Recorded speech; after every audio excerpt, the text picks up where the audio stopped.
भगवान मर चुका है। जिसका डर तुम्हें सीधा रखता था वह अब नहीं रहा। आसमान अब सिर्फ एक खाली छत है। अब सारा बोझ तुम्हारे खुद के कंधों पर है।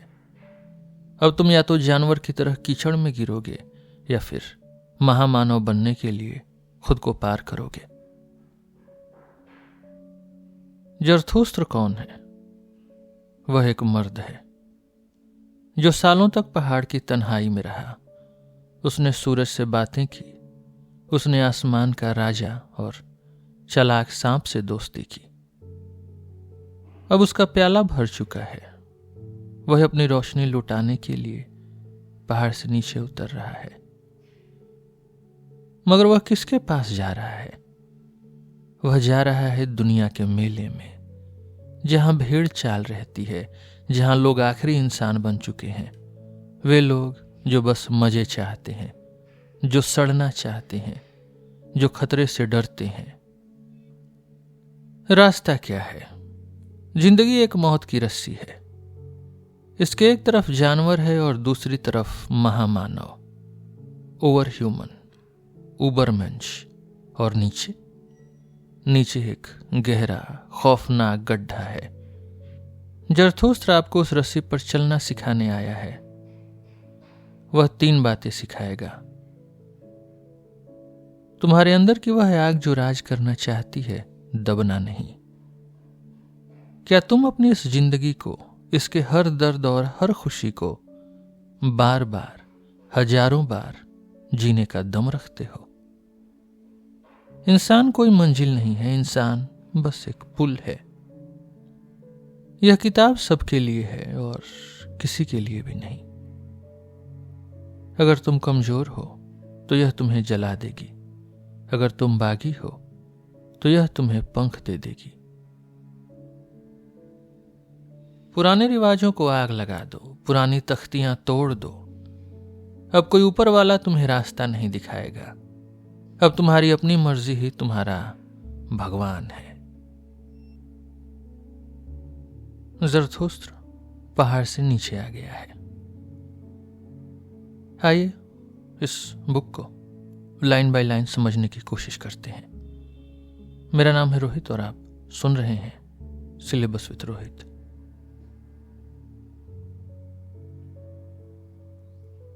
जब जरथुस्त्र 30 साल का हुआ, उसने अपना घर छोड़ा, अपने घर की झील छोड़ी और पहाड़ों में चला गया। यहां वह अपनी रूह और अपनी तन्हाई का मजा लेता रहा। 10 साल बीत गए, वह थका नहीं।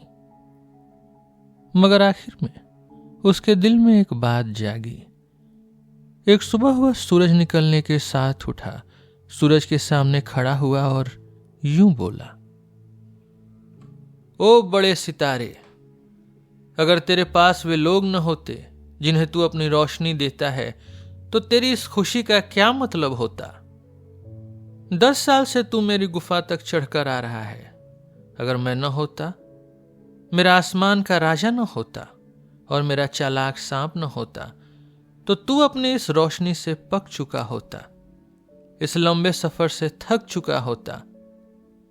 लेकिन हमने हर सुबह तेरा इंतजार किया, तुझसे तेरी छलकती हुई रोशनी ली और तुझे इसके लिए दुआ दी। देख, मैं अपनी अकल के बोझ से दब चुका हूं, जैसे वह मधुमक्खी जिसने बहुत ज्यादा शहद जमा कर लिया हो। मुझे अब उन फैले हुए हाथों की जरूरत है जो इसे ले सकें। मैं अपनी समझ को दुनिया में बांटना चाहता हूं, ताकि इंसानों के बीच जो पढ़े लिखे लोग हैं वे फिर से अपनी बेवकूफी में खुश हो सकें और गरीब अपनी अमीरी में।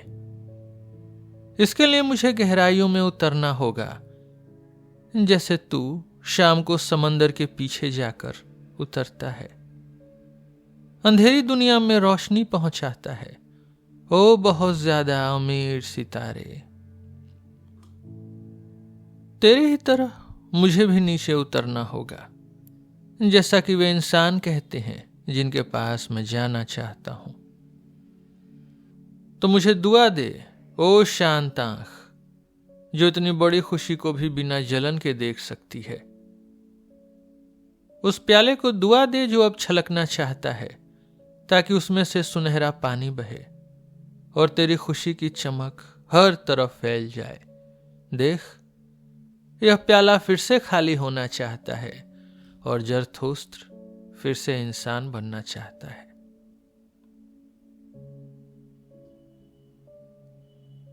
इस तरह जरथुस्त्र का नीचे उतरना शुरू हुआ। जरथुस्त्र अकेला पहाड़ से नीचे उतरा, उसे कोई नहीं मिला। लेकिन वह जंगल में पहुंचा।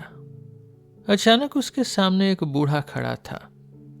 वह अपनी कुटिया छोड़कर जंगल में जड़ें ढूंढने आया था। उस बूढ़े ने जरथुस्त्र से कहा, यह मुसाफिर मेरे लिए अनजान नहीं है। बरसों पहले वह यहीं से गुजरा था, तब उसे जरथुस्त्र कहते थे, पर अब वह पूरी तरह बदल गया है। तब तुम अपनी राख पहाड़ों पर ले गए थे, क्या आज अपनी आग वादियों में ला रहे हो? क्या तुम्हें आग लगाने वाले की सजा मिलने का डर नहीं? हाँ, मैं पहचानता हूं जरथुस्त्र को। उसकी आंख साफ है और उसके चेहरे पर कोई घिन नहीं है। क्या वह किसी नाचने वाले की तरह नहीं चलता? जरथुस्त्र बदल गया है। जरथुस्त्र बच्चा बन गया है। जरथुस्त्र अब जाग गया है। अब तुम सोए हुए लोगों के बीच क्या करने जा रहे हो? तुम अपनी तन्हाई में ऐसे रहते थे जैसे समंदर में। समंदर तुम्हें ऊपर उठाए रखता था। क्या अब तुम फिर से किनारे पर आना चाहते हो? क्या अब तुम फिर से अपना जिस्म खुद घसीटना चाहते हो? जरथुस्त्र ने जवाब दिया, मैं इंसानों से प्यार करता हूं। मगर क्यों? उस बूढ़े फकीर ने पूछा। मैं इस जंगल और वीराने में क्यों आया? क्या इसलिए नहीं कि मैं इंसान से बहुत प्यार करता था? अब मैं भगवान से प्यार करता हूं, इंसान से नहीं। इंसान मेरे लिए एक अधूरी बात है। इंसान से प्यार करना मुझे मार डालेगा। जरथुस्त्र ने जवाब दिया, मैंने प्यार की बात कब की? मैं इंसानों के लिए एक तोहफा लाया हूं। उन्हें कुछ मत दो, उस फकीर ने कहा, बल्कि उनका थोड़ा बोझ खुद ले लो और उसे उठाने में उनकी मदद करो। यही उनके लिए सबसे अच्छा होगा, बशर्ते यह तुम्हें अच्छा लगे। और अगर तुम्हें कुछ देना ही है तो बस भीख दो और उन्हें उसके लिए गिड़गिड़ाने दो। नहीं, जरथुस्त्र ने जवाब दिया, मैं भीख नहीं देता। मैं इतना गरीब नहीं हूं। वह बूढ़ा फकीर जरथुस्त्र पर हंसा और बोला, तो फिर देखो कि वे तुम्हारे खजाने को मान लें। उन्हें अकेले रहने वालों पर शक होता है। उन्हें यकीन नहीं होता कि हम कुछ देने आए हैं। गलियों में हमारे कदमों की आवाज उन्हें बहुत अकेली लगती है। रात को जब वे अपने बिस्तरों पर किसी के चलने की आवाज सुनते हैं तो शायद खुद से पूछते हैं, यह चोर कहां जा रहा है? इंसानों के पास मत जाओ, जंगल में रहो, जानवरों के पास जाओ। तुम मेरी तरह भालू या परिंदा क्यों नहीं बन जाते?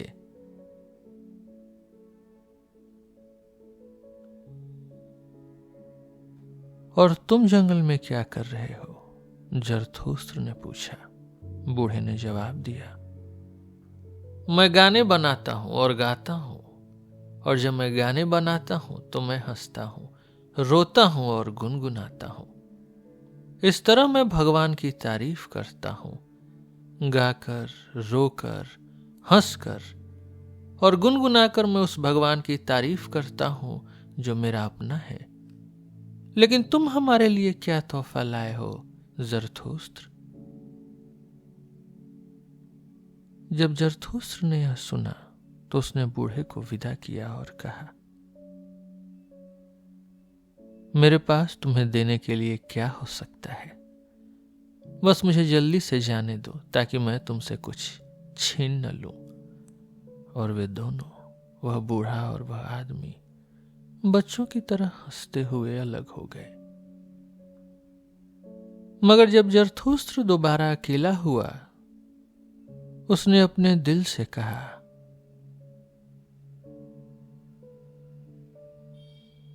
क्या यह मुमकिन है? जंगल के इस बूढ़े फकीर को अब तक खबर नहीं मिली कि भगवान मर गया है।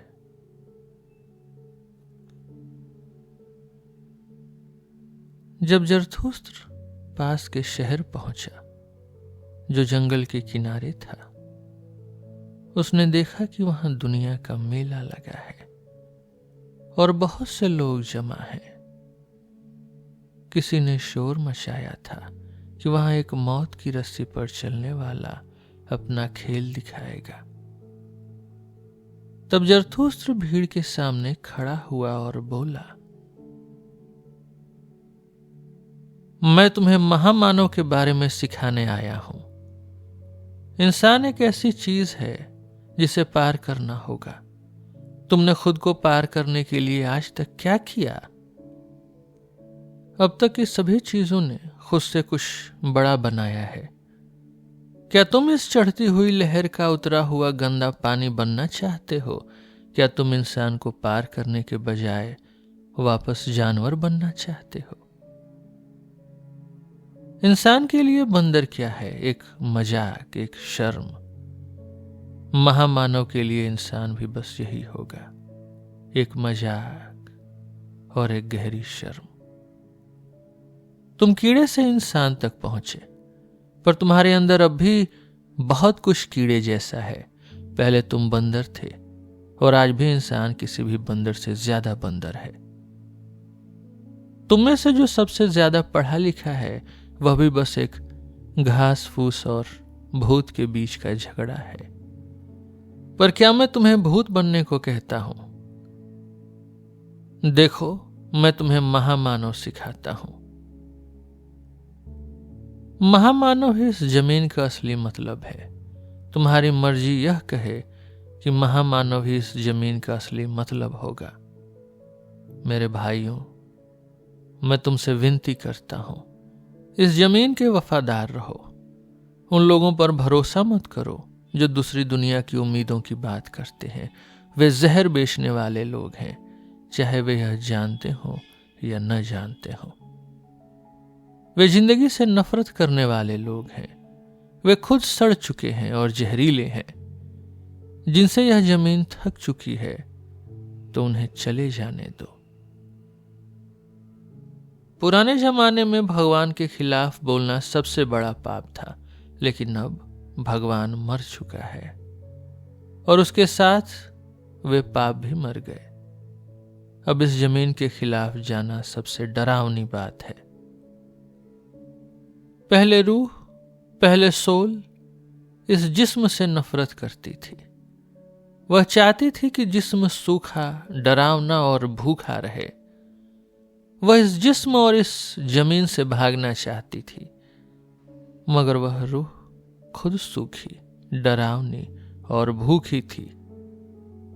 दूसरों को दुख देने में ही उस रूह को मजा आता था। लेकिन भाइयों, तुम मुझे बताओ, तुम्हारा जिस्म तुम्हारी रूह के बारे में क्या कहता है? क्या तुम्हारी रूह बस गरीबी, गंदगी और एक घटिया सुकून नहीं है? सच तो यह है कि इंसान एक गंदा नाला है। उस गंदगी को खुद में समाने के लिए तुम्हें एक समंदर होना पड़ेगा, ताकि तुम खुद गंदे न हो जाओ। देखो, मैं तुम्हें महामानव सिखाता हूं। वह यही समंदर है। इसमें तुम्हारी सारी नफरत डूब सकती है। तुम्हारे लिए सबसे बड़ा पल क्या होगा? वह पल जब तुम्हें अपनी ही चीजों से घिन आने लगे, जब तुम्हारी खुशी, तुम्हारी अकल और तुम्हारी नेकी तुम्हें गंदी लगने लगे। वह पल जब तुम कहो, मेरी खुशी का क्या मतलब, यह तो बस गरीबी, गंदगी और घटिया सुकून है।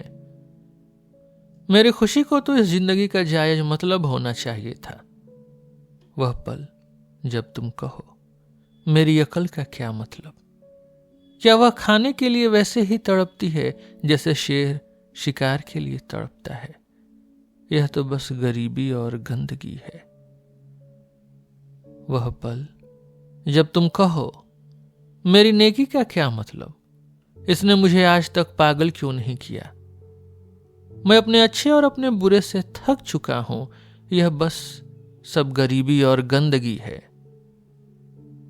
वह पल जब तुम कहो, मेरे रहम का क्या मतलब, क्या रहम वह सूली नहीं है जिस पर इंसानों से प्यार करने वालों को टांग दिया जाता है, मगर मेरा रहम तो कोई सूली भी नहीं। क्या तुमने कभी ऐसे बात की, क्या तुम कभी ऐसे चिल्लाए हो, काश मैं तुम्हें ऐसे चिल्लाते हुए सुन पाता। वह बिजली कहां है जो तुम्हें अपनी जुबान से चाट ले। वह पागलपन कहां है जो तुम्हारे अंदर भरा जाना चाहिए। देखो, मैं तुम्हें महामानव सिखाता हूं, वह यही बिजली है, वह यही पागलपन है।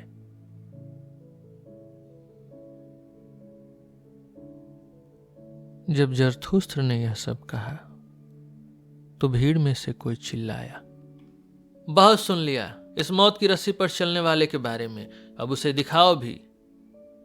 और सब जरथुस्त्र पर हंसने लगे, मगर उस रस्सी पर चलने वाले को लगा कि बात उसी की हो रही है, तो उसने अपना खेल शुरू कर दिया। जरथुस्त्र ने भीड़ की तरफ देखा, वह दंग रह गया। फिर वह यूं बोला, इंसान एक रस्सी है जो जानवर और महामानव के बीच बंधी है, एक ऐसी रस्सी जो एक गहरे खौफनाक गड्ढे के ऊपर लटकी है। इसे पार करना खतरनाक है, इस रास्ते पर चलना खतरनाक है, पीछे मुड़कर देखना खतरनाक है, और डर के मारे कांपते हुए रुक जाना भी खतरनाक है। इंसान में जो सबसे बड़ी बात है वह यह है कि वह एक पुल है, कोई मंजिल नहीं। इंसान में जो चीज प्यार के काबिल है वह यह है कि वह एक पार जाने का रास्ता है और एक नीचे उतरने का जरिया। मुझे वे लोग पसंद हैं जिन्हें नीचे उतरने के सिवा जीना नहीं आता, क्योंकि वही लोग हैं जो पार जा सकते हैं। मुझे वे लोग पसंद हैं जो नफरत करना जानते हैं, क्योंकि वे ही असल में इज्जत करना जानते हैं। वे उस दूसरे किनारे के लिए तड़पते हुए तीर की तरह हैं। मुझे वे लोग पसंद हैं जो खुद को कुर्बान करने के लिए सितारों के पीछे कोई वजह नहीं ढूंढते, बल्कि वे खुद को इस जमीन के लिए कुर्बान करते हैं ताकि यह जमीन एक दिन महामानव की हो जाए। मुझे वह इंसान पसंद है जो समझने के लिए जीता है। वह इसलिए समझना चाहता है ताकि एक दिन महामानव जी सके, और इस तरह वह अपने नीचे उतरने को चुनता है। मुझे वह इंसान पसंद है जो मेहनत करता है और नई चीजें बनाता है ताकि वह महामानव के लिए घर बना सके। वह जमीन, जानवर और पौधों को उसके लिए तैयार करता है। इस तरह वह अपने नीचे उतरने की मर्जी रखता है। मुझे वह इंसान पसंद है जो अपनी नेकी से प्यार करता है, क्योंकि नेकी का मतलब ही है नीचे उतरने की चाहत और एक तड़पता हुआ तीर। मुझे वह इंसान पसंद है जो अपनी रूह की एक बूंद भी खुद के लिए नहीं बचाता। वह पूरी तरह अपनी नेकी की रूह बनना चाहता है। इस तरह वह रूह बनकर इस पुल को पार करता है। मुझे वह इंसान पसंद है जो अपनी नेकी को अपनी लत और अपनी बर्बादी बना लेता है। वह अपनी नेकी के लिए जीना चाहता है और फिर उसी के लिए मरना चाहता है। मुझे वह इंसान पसंद है जिसके पास बहुत ज्यादा नेकियां न हो। एक नेकी दो से बेहतर है, क्योंकि एक को पकड़कर बर्बाद होना आसान है। मुझे वह इंसान पसंद है जिसकी रूह खुद को लुटा देती है, जो बदले में कोई शुक्रिया या एहसान नहीं चाहता, वह बस देता जाता है और खुद को बचाकर नहीं रखता। मुझे वह इंसान पसंद है जिसे तब शर्म आती है जब पासा उसके हक में गिरता है। वह खुद से पूछता है, क्या मैंने बेईमानी की है, क्योंकि वह अपनी बर्बादी खुद चाहता है। मुझे वह इंसान पसंद है जो काम करने से पहले बड़े और सुनहरे बोल बोलता है और जितना वादा करता है उससे कहीं ज्यादा करके दिखाता है। वह अपने नीचे उतरने की मर्जी रखता है। मुझे वह इंसान पसंद है जो आने वाली नस्लों को सही साबित करता है और गुजरे हुए लोगों का कर्ज उतारता है, क्योंकि वह आज के लोगों के हाथों मरना चाहता है। मुझे वह इंसान पसंद है जो अपने भगवान को डांटता है, क्योंकि वह उससे प्यार करता है। उसे अपने ही भगवान के गुस्से से तबाह होना मंजूर है। मुझे वह इंसान पसंद है जिसकी रूह चोट खाने के बाद और भी गहरी हो जाती है, जो छोटी सी बात पर भी तबाह हो सकता है। ऐसा इंसान खुशी खुशी इस पुल को पार करता है। मुझे वह इंसान पसंद है जिसकी रूह इतनी भरी हुई है कि वह खुद को भूल जाता है। सब कुछ उसी के अंदर समाया है और यही सब कुछ उसके नीचे उतरने की वजह बनता है। मुझे वह इंसान पसंद है जिसकी रूह आजाद है और दिल भी आजाद। उसका दिमाग उसके दिल का गुलाम है और उसका दिल ही उसे नीचे उतरने के रास्ते पर ले जाता है। मुझे वे सब लोग पसंद हैं जो उन भारी बूंदों की तरह हैं जो इंसान के ऊपर छाए काले बादलों से गिरती है। वे बिजली के आने की खबर देते हैं और खबर देते देते खुद खत्म हो जाते हैं। देखो, मैं उस बिजली की खबर देने आया हूं। मैं उस बादल की एक भारी बूंद हूं और उस बिजली का नाम है महामानव।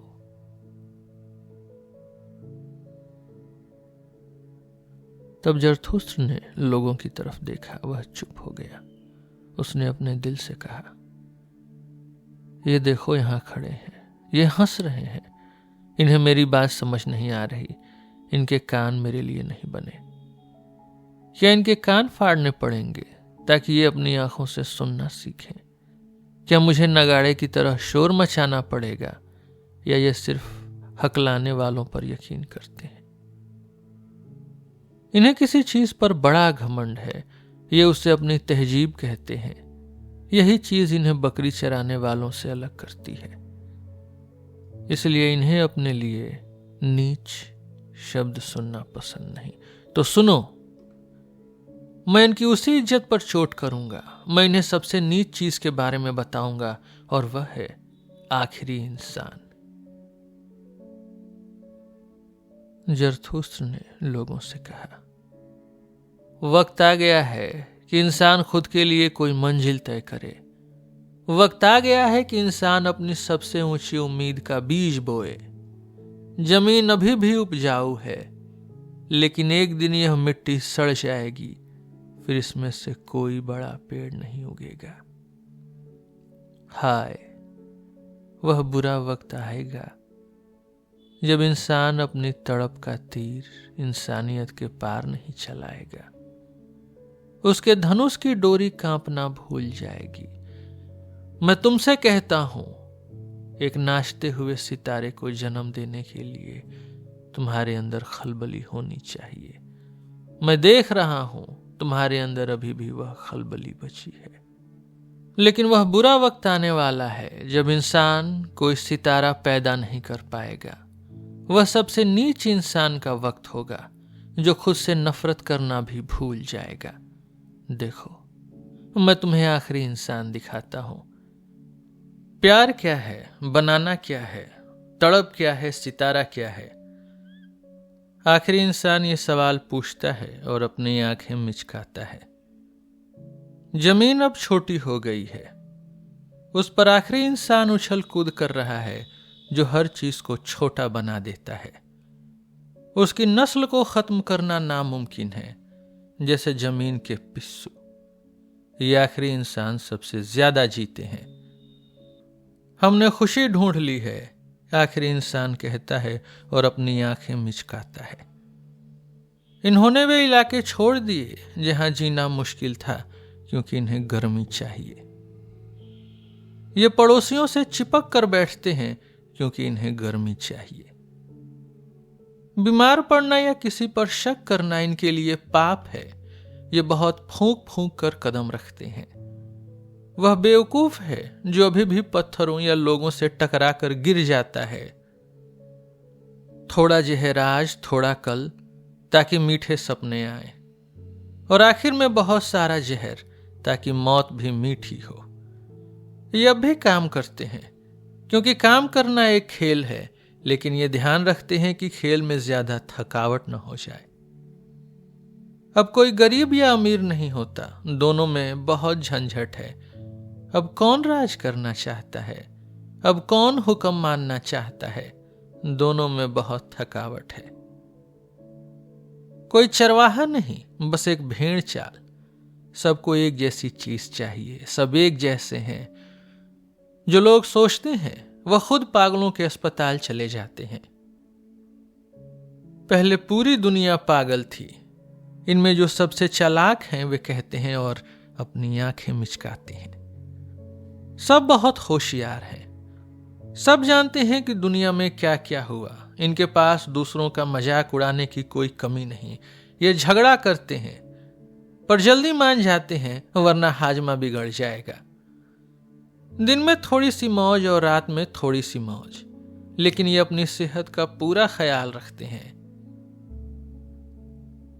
हमने खुशी ईजाद कर ली है, आखिरी इंसान कहता है और अपनी आंखें मिचकाता है।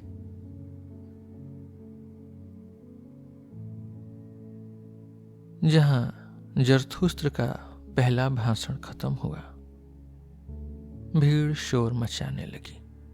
लोग खुशी से चिल्लाने लगे,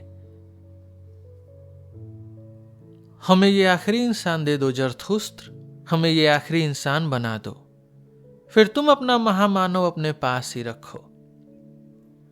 सब हंस रहे थे। जरथुस्त्र दुखी हो गया। उसने अपने दिल से कहा,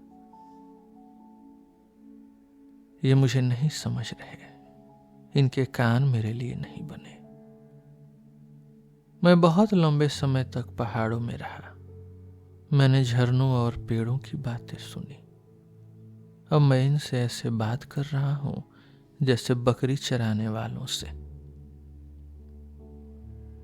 मेरी रूह शांत है जैसे सुबह का पहाड़।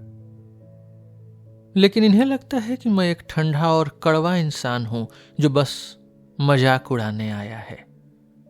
देखो, ये मुझे देख रहे हैं और हंस रहे हैं, और हंसते हंसते भी मुझसे नफरत कर रहे हैं। इनकी हंसी में बर्फ जमी है।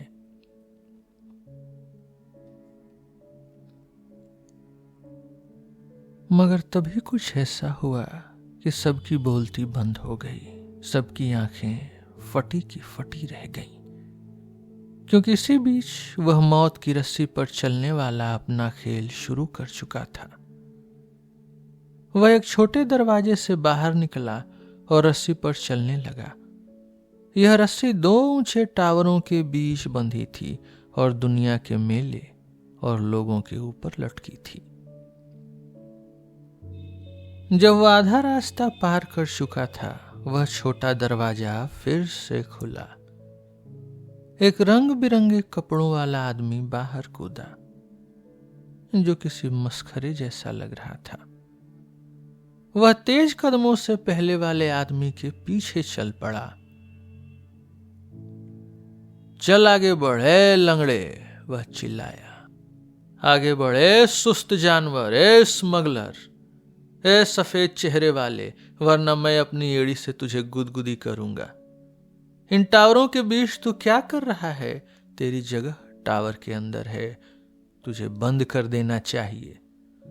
तू उस इंसान का रास्ता रोक रहा है जो तुझसे बेहतर है।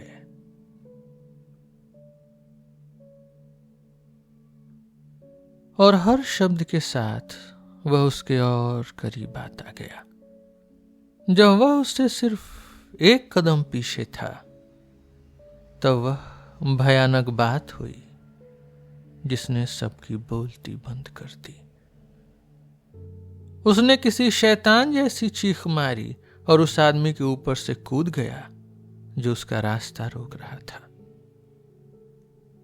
मगर वह दूसरा आदमी अपने दुश्मन को इस तरह जीतते देख अपना होश भी खो बैठा और रस्सी भी। उसके हाथ से उसका डंडा छूट गया और वह उससे भी तेज हाथ पांव फड़फड़ाता हुआ नीचे गहरे खौफनाक गड्ढे में जा गिरा।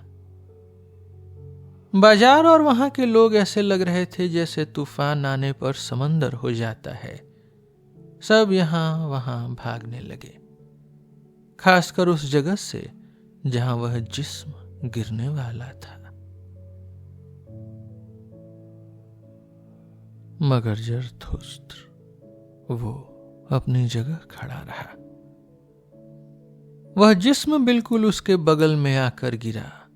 वह बुरी तरह घायल था, उसकी हड्डियां टूट चुकी थीं, मगर वह अभी मरा नहीं था।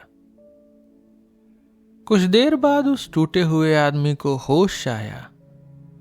उसने देखा कि जरथुस्त्र उसके पास घुटनों के बल बैठा है।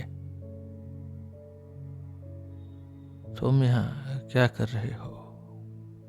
उसने आखिर में कहा। मुझे पहले से पता था कि वह शैतान मुझे गिरा देगा। अब वह मुझे घसीट कर नरक ले जा रहा है। क्या तुम उसे रोकना चाहते हो?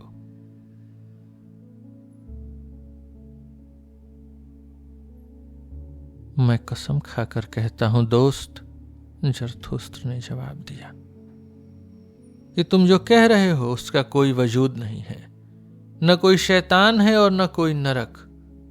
तुम्हारी रूह तुम्हारे जिस्म से भी पहले मर जाएगी, इसलिए अब किसी चीज से मत डरो। उस आदमी ने शक भरी नजरों से ऊपर देखा। अगर तुम सच कह रहे हो, उसने कहा, तो अपनी जान खोकर मेरा कुछ नहीं जाएगा।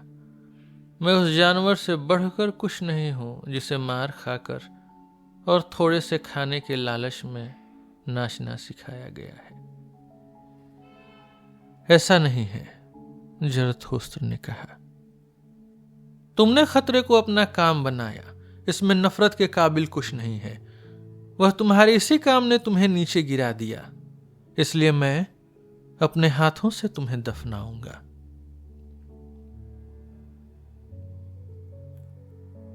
जब जरथुस्त्र ने यह कहा तो मरते हुए आदमी ने कोई जवाब नहीं दिया। उसने बस अपना हाथ हिलाया, जैसे वह शुक्रिया कहने के लिए जरथुस्त्र का हाथ ढूंढ रहा हो। इसी बीच शाम हो गई। दुनिया का मेला अंधेरे में डूब गया।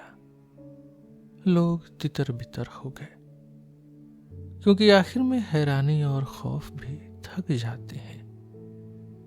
मगर जरथुस्त्र वह उसी लाश के पास जमीन पर बैठा रहा। वह अपनी सोच में डूबा था। उसे वक्त का होश नहीं रहा।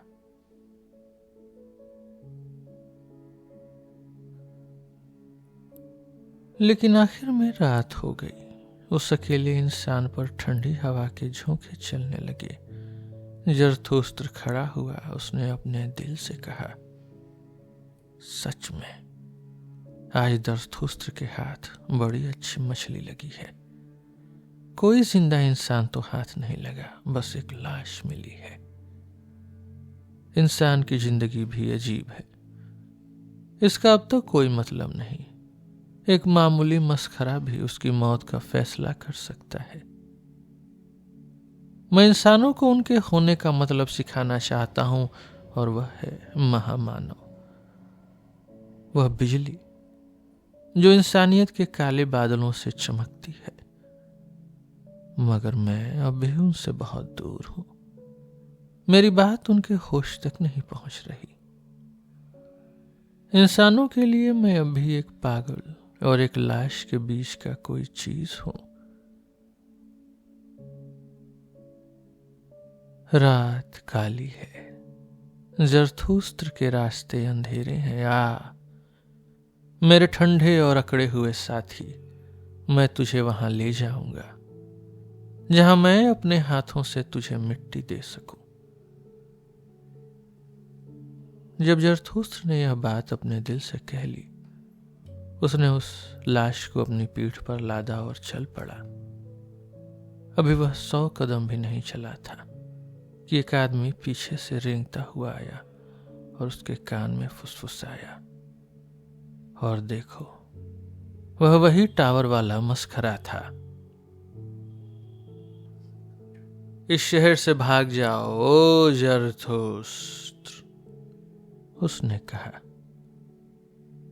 यहां बहुत से लोग तुझसे नफरत करते हैं। ये भले और नेक लोग तुम्हें अपना दुश्मन और खुद को नीचा दिखाने वाला समझते हैं। ये सही धर्म को मानने वाले तुम्हें अपनी भीड़ के लिए खतरा मानते हैं। तुम्हारी किस्मत अच्छी थी कि उन्होंने तुम्हारा मजाक उड़ाया। सच तो यह है कि तुम किसी मस्खरे की तरह ही बात कर रहे हो। तुम्हारी किस्मत अच्छी थी कि तुमने इस मरे हुए कुत्ते को अपना साथी बना लिया। खुद को इतना गिराकर तुमने आज के लिए अपनी खाल बचा ली, लेकिन अब यहां से दफा हो जाओ, वरना कल मैं तुम्हारे ऊपर से कूद जाऊंगा, एक जिंदा इंसान एक मुर्दे के ऊपर से। यह कहकर वह आदमी गायब हो गया, मगर जरथुस्त्र अंधेरी गलियों से होता हुआ आगे बढ़ता रहा।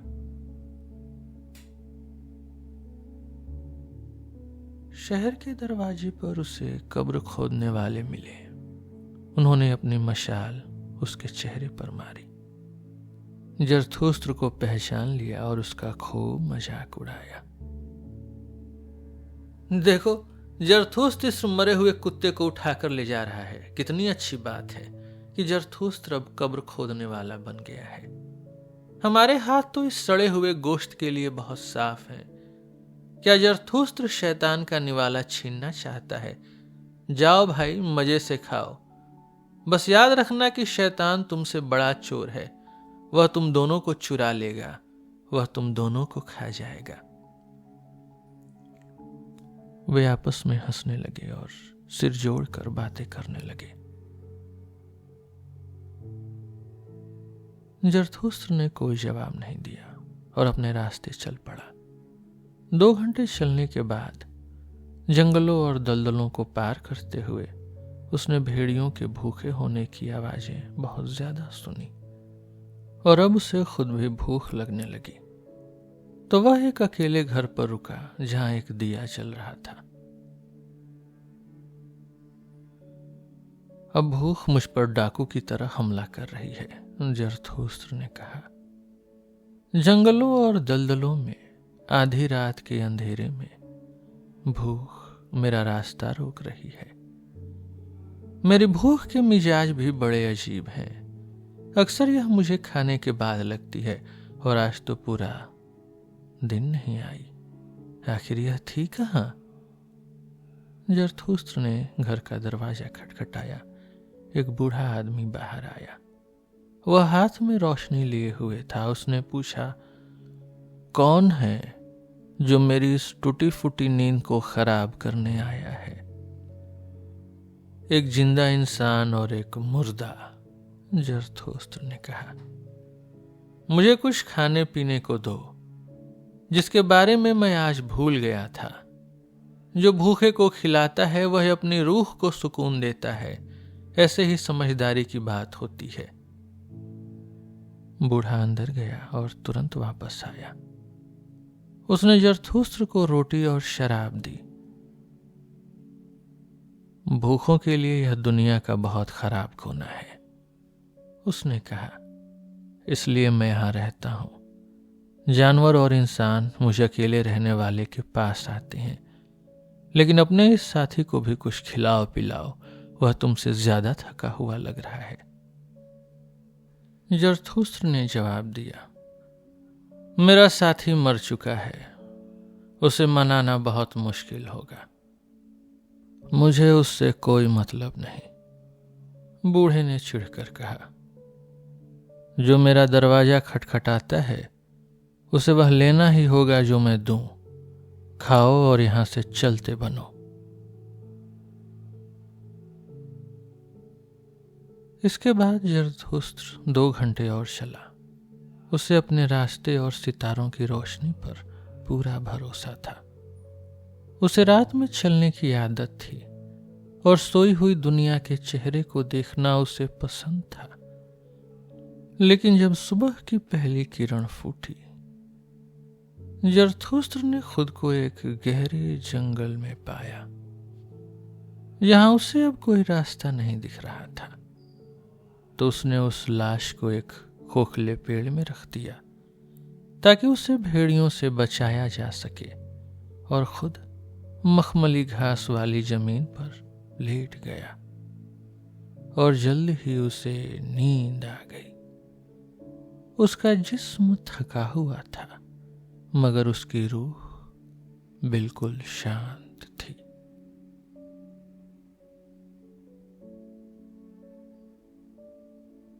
जरथुस्त्र बहुत देर तक सोता रहा। सुबह गुजर गई, दोपहर भी होने आई। आखिर में उसकी आंखें खुली। हैरान होकर उसने जंगल और उस सन्नाटे को देखा। हैरान होकर उसने खुद के अंदर झांका। फिर वह तेजी से उठा। जैसे कोई नाविक अचानक जमीन देख ले, वह खुशी से झूम उठा क्योंकि उसे एक नया सच मिल गया था। उसने अपने दिल से कहा, मुझ पर एक रोशनी हुई है। मुझे साथी चाहिए, और वो भी जिंदा। मुझे मुर्दे और लाशें नहीं चाहिए जिन्हें मैं जहां चाहूं घसीटता फिरूं। मुझे जिंदा साथी चाहिए जो मेरे पीछे आए, क्योंकि वे खुद के पीछे चलना चाहते हैं, और वहां आए जहां मैं जाना चाहता हूं। मुझ पर एक रोशनी हुई है। जरथुस्त्र अब लोगों से नहीं, साथियों से बात करेगा। जरथुस्त्र किसी भेड़ चाल का चरवाहा या रखवाला कुत्ता नहीं बनेगा।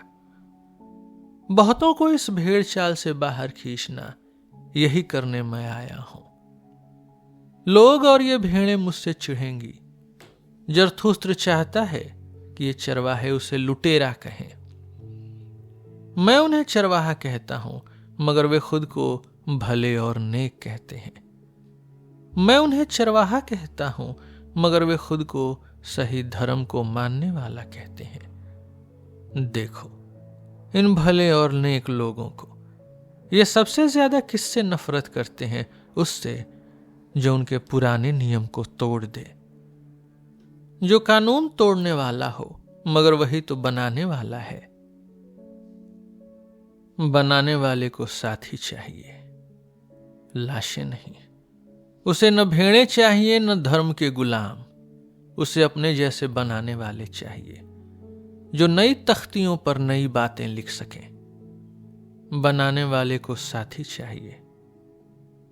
उसके साथ फसल काटने वाले चाहिए, क्योंकि उसके पास जो कुछ है वह कटने के लिए तैयार खड़ा है। मगर 100 हंसियों की कमी है, इसलिए वह मजबूरी में हाथ से फसल तोड़ रहा है और गुस्से में है। बनाने वाले को ऐसे साथी चाहिए जो अपना हंसिया तेज करना जानते हों। लोग उन्हें बर्बाद करने वाला कहेंगे। वे अच्छाई और बुराई से नफरत करेंगे, मगर असल में वही फसल काटने वाले और जश्न मनाने वाले हैं। जरथुस्त्र को अपने जैसे बनाने वाले, फसल काटने वाले और जश्न मनाने वाले चाहिए। उसे इन भेड़ों, चरवाहों और लाशों से क्या लेना देना? और तुम मेरे पहले साथी, अब विदा। मैंने तुम्हें खोखले पेड़ में हिफाजत से दफना दिया है। मैंने तुम्हें भेड़ियों से बचाकर छिपा दिया है। मगर अब मैं तुमसे अलग होता हूं। वक्त आ गया है। इस सुबह की पहली किरण के साथ मुझे एक नया सच मिला है। मैं अब कोई चरवाहा नहीं बनूंगा, नहीं कब्र खोदने वाला। मैं अब लोगों से एक बार भी बात नहीं करूंगा। आखिरी बार मैंने किसी मुर्दे से बात की है। मैं बनाने वालों, फसल काटने वालों और जश्न मनाने वालों के साथ रहूंगा। मैं उन्हें आसमान का इंद्रधनुष और महामानव तक जाने वाली हर सीढ़ी दिखाऊंगा। मैं उन लोगों के लिए गाऊंगा जो अकेले हैं, जिनके पास सुनने वाले कान हैं। उसका दिल मैं अपनी खुशी से भर दूंगा। मैं अपनी मंजिल की तरफ चलूंगा। मैं अपने रास्ते चलूंगा। जो लोग सुस्त हैं और रुक रहे हैं, मैं उनके ऊपर से छलांग लगाकर निकल जाऊंगा। मेरी जीत ही उनका नीचे उतरना होगा। जब तब तक सूरज दोपहर पर था, जरथुस्त्र ने अपने दिल से यह बातें कहीं। फिर उसने सवाल भरी नजरों से ऊंचाइयों में देखा, क्योंकि उसे ऊपर किसी परिंदे की तीखी चीख सुनाई दी। और देखो, एक आसमान का राजा, एक चील, एक ईगल हवा में बड़े बड़े घेरे बना रहा था, और उस पर एक चालाक सांप लटका हुआ था। वह कोई शिकार बनकर नहीं, बल्कि एक दोस्त की तरह लटका था। उसने खुद को किसी अंगूठी की तरह चील की गर्दन के चारों तरफ लपेट रखा था।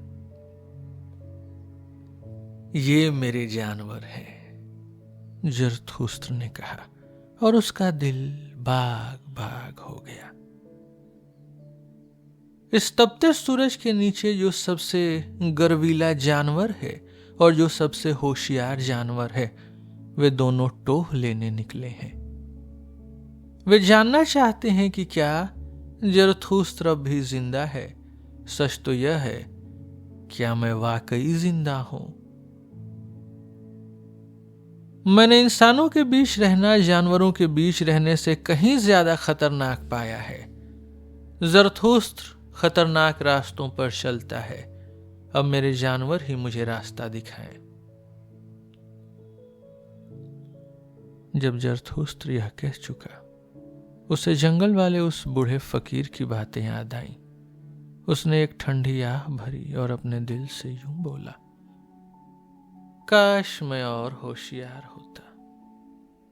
काश मैं अपनी जड़ों से इतना होशियार होता जितना मेरा यह चालाक सांप है। मगर यह तो नामुमकिन बात मांगना हुआ। तो मैं अपने घमंड से कहता हूं कि वह हमेशा मेरी होशियारी के साथ साथ चले। और अगर किसी दिन मेरी होशियारी मुझे छोड़ दे और उसे उड़ जाने का बड़ा शौक है, तो काश मेरी घमंड मेरी बेवकूफी के साथ उड़ जाए।